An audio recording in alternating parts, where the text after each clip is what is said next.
Hello प्यारे बच्चों, इस वीडियो में हम कक्षा 9 गणित है एनसीईआरटी बुक जिसमें अध्याय 1 है संख्या पद्धत प्रश्नावली 1.1।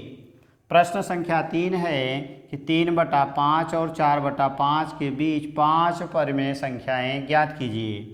तो आइए इसको हल करते हैं। तो हम इसको पीछे के वीडियो में हमने पाया इस तरह के प्रश्नों को हम दो प्रकार से हल कर सकते हैं।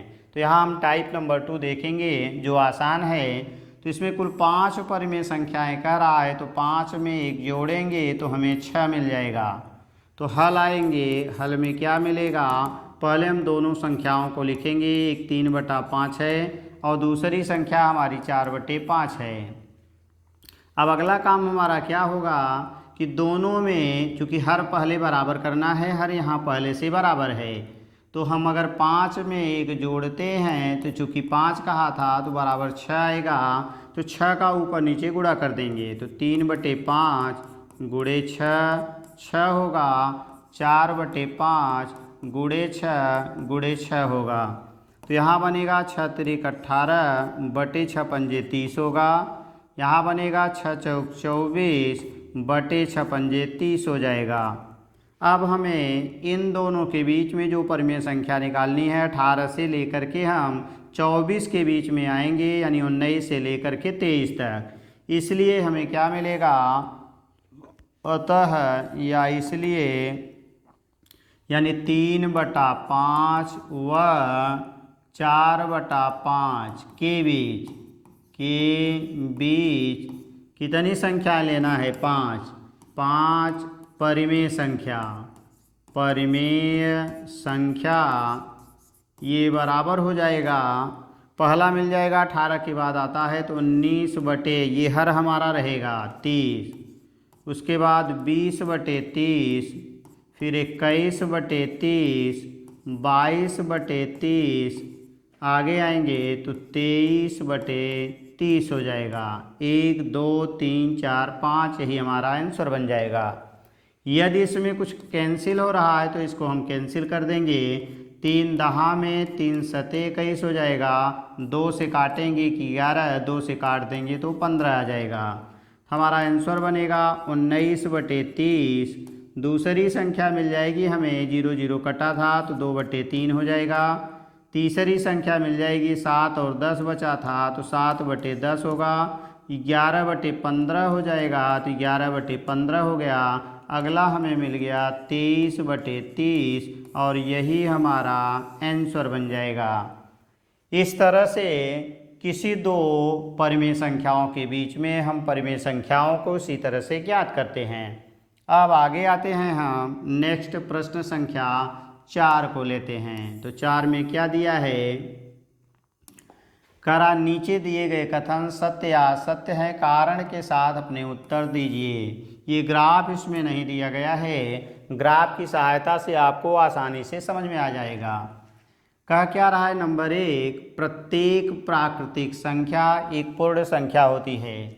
जो प्राकृतिक संख्या है ये है, चूँकि ये पूर्ण संख्या के अंदर है, इसका मतलब प्रत्येक प्राकृतिक संख्या पूर्ण संख्या होती है। ये कथन सत्य है। लेकिन प्रत्येक पूर्ण संख्या प्राकृतिक संख्या अगर पूछा जाएगा तो ये हमारा असत्य हो जाएगा। तो यहाँ हमसे पूछा था कि प्रत्येक प्राकृतिक संख्या एक पूर्ण संख्या है, तो प्रत्येक प्राकृतिक संख्या चूँकि पूर्ण संख्या के अंदर है, इसका मतलब यह कथन सत्य है। पूछा था कि कथन सत्य या असत्य है, तो यहाँ हम हल में क्या लिखेंगे, सत्य लिखेंगे, कथन को लिखेंगे सत्य है। अब आगे क्या कह रहा है, एक चीज़ और कहा है कि अपने उत्तर दीजिए और कारण के साथ, क्योंकि प्राकृतिक संख्याएं पूर्ण संख्याएं में मिलती हैं। तो हम आगे कह सकते हैं कि चूँकि यानी प्राकृतिक संख्या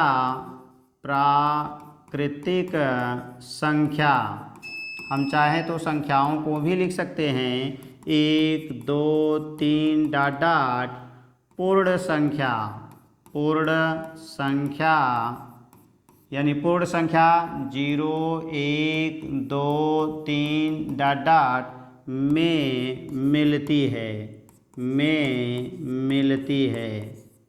तो यही हमारा आंसर बन जाएगा, क्योंकि 1 2 3 4 देखेंगे तो ये 0 1 2 3 4 में पूरा मिल जाएगा, इसके अलावा इसमें ज़्यादा भी है।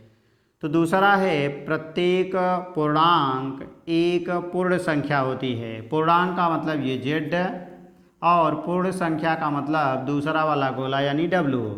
तो चूंकि जेड में ज़्यादा संख्याएं हैं तो ज़्यादा संख्या कम संख्या में नहीं मिल सकती है, तो इसलिए जो पूर्णांक होगा यह पूर्ण संख्या नहीं होगी। तो हमारा कथन क्या होगा, असत्य बनेगा, असत्य।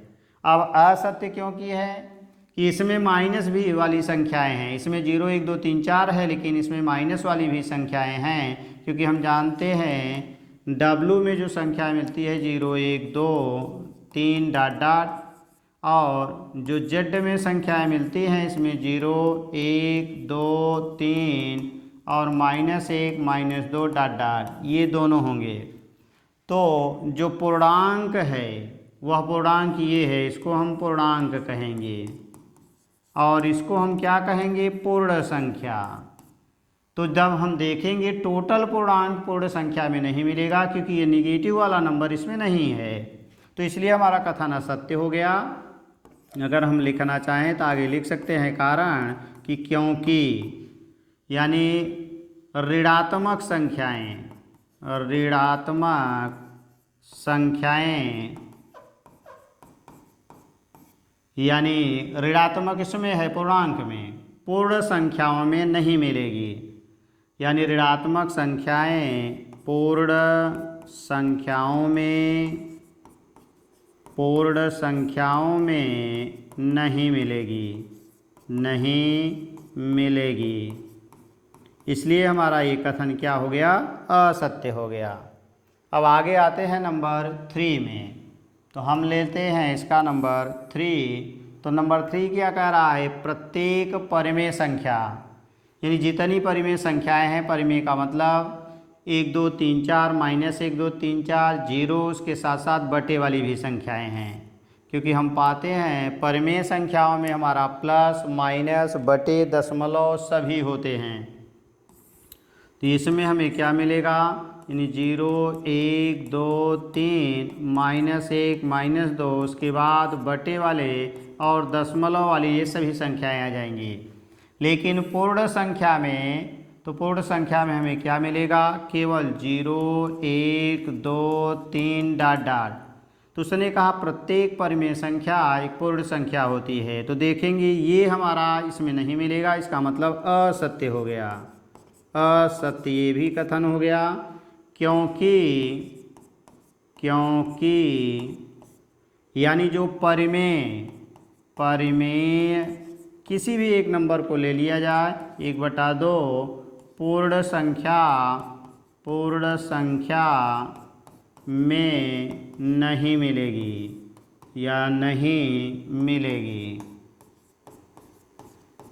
ये हमारा जितने बटे वाले नंबर होते हैं इसमें नहीं मिलेंगे, इसलिए हमारा ये कथन क्या हो गया, असत्य कथन हो गया।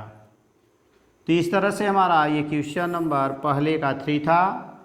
तो थैंक्स फॉर वाचिंग। इस तरह की वीडियो को देखने के लिए चैनल को सब्सक्राइब करें तथा वीडियो को लाइक करें।